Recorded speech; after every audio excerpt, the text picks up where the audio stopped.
Mr. Pritam Singh.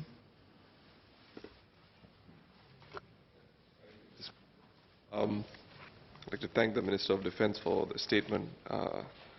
Just have one clarification. It pertains to the first handout, summary of COI findings on chronology of events, specifically item number 6, where the ME Tech informed CFC Pang in a mixture of Mandarin and English that the gun barrel was going to be moved to the standby position, and thereafter the late Corporal Pang replied in Mandarin that it was fine and so forth. And my first question really pertains to the communication within the servicemen in the turret, whether the COI found language to be an issue amongst the servicemen, whether the reaction time was slowed because of these issues. And the second question is more general, looking forward. I think for servicemen who are born in Singapore, we probably understand a little bit of Mandarin and Malay if you're an Indian and so forth, but for certain servicemen who could be new citizens, language could be an issue. And going forward, how does the SAF intend to resolve issues that could crop up where in a situation of extreme panic, language potentially could be a cause for an accident? Thank you. Mr. Speaker, I want to be careful for myself to keep to the COI's findings. I'll neither impute or raise new items because we want to keep within the remit of the SCOI, and as I said, separately for prosecutorial purposes, the military court, the Special Investigative Branch, and they decide to charge, the military court will hear other findings and decide all these factors that members of this House and others in the public might bring up. But there was no indication that communication because of language was an issue within the turret. It was quite clear to all three in the gun of the safety procedures. As I said, the COI made explicit reference that they knew the safety rules ex ante, before they went to do maintenance and while they were doing maintenance and while the gun barrel was moved. All three were clear that no one should stand in the path of the gun barrel. And there was no indication that Corporal Pang did not understand or took a longer time to understand that the gun barrel was moving into him and he was in the path. There was no such indication. Sir Vikram Nair.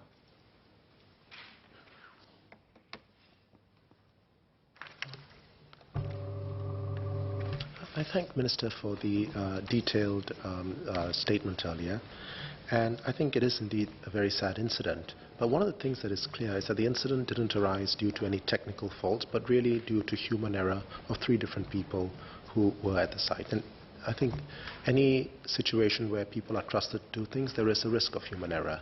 So, and I notice the committee's recommendations are largely all incremental in nature, including the emphasis on personal responsibility for safety, reviewing the SOPs, ensuring compliance with SOPs. But then again, all these things have to be delegated to people. So is there anything we can really do as a system to try and deal with this risk of leaving people to do things? Mr. Speaker, those indeed are the questions that as a system and as commanders we are dealing with, and that's why we start Inspector General Office. And I spent a few years as Minister in Manpower and set up the Workplace Safety Council during my tenure as Minister and visited a number of safety systems. This was following, if you remember, there were 3 incidents, Fusionopolis, the Nickel Highway,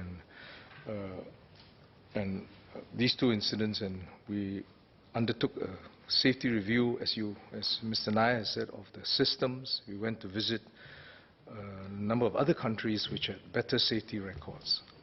And professionally, all the safety officers or those who have been involved with this will tell you it boils down to culture. It's just not the articulation of rules, it's how you internalize every act to the point that you take that extra effort. You can tell people that you have to put on seat belts. You can tell people you shouldn't use your handphone while you're driving. You should tell people, you don't tell people, there's no rule that says you shouldn't look at your handphone while crossing the road. But you see people doing it. So for us, we don't have that luxury to just tell people we are an organization, we are responsible for NSmen that are sent to us. And you have to do it in a systematic way to tighten, first of all, is it lack of knowledge, or is it unclear rules, or rules that are difficult to follow? And if you find any of these, then you amend them. But ultimately, I think where we've reached is that you have to take care of yourself and your buddy. And you have to internalize this. And we found, in fact, a gap. While we're paying a lot of attention to live firing exercises, one would think that the risk assessment, that in maintenance, you don't have the high risk. And yet, here you have an incident where you ignore the safety rules and something very tragic happens. So you have to inculcate that accidents don't take holidays. You have to be very careful about the rules. The rules there are written for a reason. It is tragic. If any one of the three in the cabin, any one of them had followed the rules, this wouldn't have happened. COI stated that clearly. It's the fact that all three ignored the safety rules. Associate Professor Walter Teixeira. Mr. Speaker, thank you. Minister, just to follow up on the issue of the safety culture, did the COI interview other personnel not directly involved to establish if compliance with the SOP for the barrel procedure, is that treated seriously? And second, did any personnel involved ever declare that there might be operational reasons to not follow aspects of the SOP? Thank you. Mr. Speaker, we take these incidents and, in fact, near misses very seriously, because near misses are warning signals to us. And no, there were no reasons operational why they didn't comply. The reasons given was that they wanted to get on with it. They couldn't wait for the few seconds, and for whatever reasons. Did they interview others to see the situation on the ground? And this is what the SAF, the Army, the Armour asked themselves, and the IGO and the Inspector General Office. Is there indicative of a systemic lapse? Is this prevalent? If you have isolated incidents here and there, you can fix it. And I think the sense is this isn't widespread, because this is the first such incident. When this happened, I asked, how many accidents have there occurred before? Major injuries. This is the first for 15 years of operation. And I think, this is my surmising, this has nothing to do with the COI didn't say this. I think NSmen or crew operators can understand when the gun is being fired at great speeds, and if it hits you, that's serious injury, so you better pay attention to the rules. But you underestimate even at maintenance, that, how can this happen? So that just drives home the point that you have to observe safety rules there rigorously. We mustn't make safety rules so onerous that you can't comply. But in this instance, it just meant a few seconds of waiting before the gun was lowered, and we measured it. I think it doesn't take more than 10 seconds. To measure it for the gun to be lowered, to be parked, as the safety manuals say, to begin your work. Mr. Lewison. I would like to ask the Minister whether we could use some technology to prevent future accidents, which means that we can put in some sensors, so when the gun barrel detects an obstruction, it would just automatically stop. That indeed is the thinking. And thank the member for it's equivalent to house-proofing when a new baby arrives, right? But the big difference is, remember, that our equipment must function in war or in battle. You build enough automatic stop systems. When we have to push the button and go, we have to push many buttons to start deactivating things that we put into place. Can you do it for The training equipment, yes. And I remember when we spoke about the Barnix incident, that indeed is what we've done. We've got buttons that somebody can stop, and we've only done it for training equipment.